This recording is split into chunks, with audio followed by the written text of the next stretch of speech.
These days, we are looking for personalized solutions to our health, to living healthy lifestyle, because one plan fits all just doesn't do it anymore. So either your doctor or practitioner could be looking at your lab work, lab test, and give you hundreds of questions for you to answer so they can create personalized plan. Or you can take the easier route, simpler route, and do this. I'm talking about your genetic blueprint, because as I mentioned in my Monday, Pain-Free Monday video, your genes hold powerful insights about your body, how your body reacts to your environment, the foods we eat, the exercises you do, the lifestyle choices you make.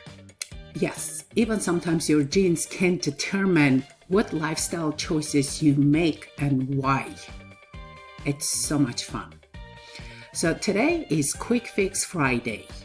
And you may ask, well, how can I do a quick fix when I don't even know my genetic blueprint? Well, you can get your genetic blueprint. It's very simple cheek swab. And then within 2 to 4 weeks, we get your result. But let's just say you're someone are exercising, eating healthy, but for some reason you still have that annoying chronic pain, systemic inflammation, or you are just prone to getting injured or having knee pain, back pain, even though you're doing all the right stuff. Well, your genetics can show that you may be prone to chronic systemic inflammation. Well, one of the quickest fixes for that would be, you probably already know it, cutting sugar. So, and take smaller steps. You don't have to go all out unless you're a type of person, it's all or nothing approach, and that works for you. Most people like to do more of a one step at a time, just make it into a habit so you can stick to it.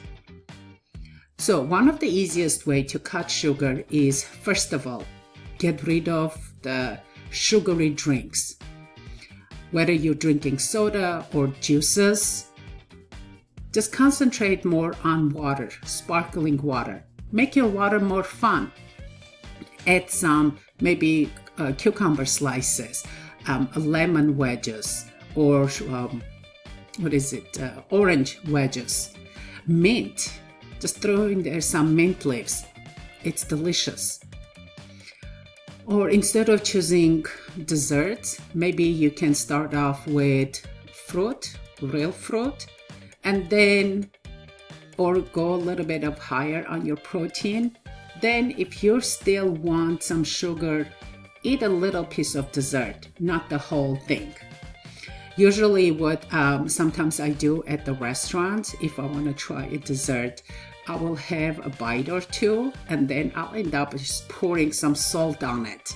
Then I know for sure I'm not going to touch it.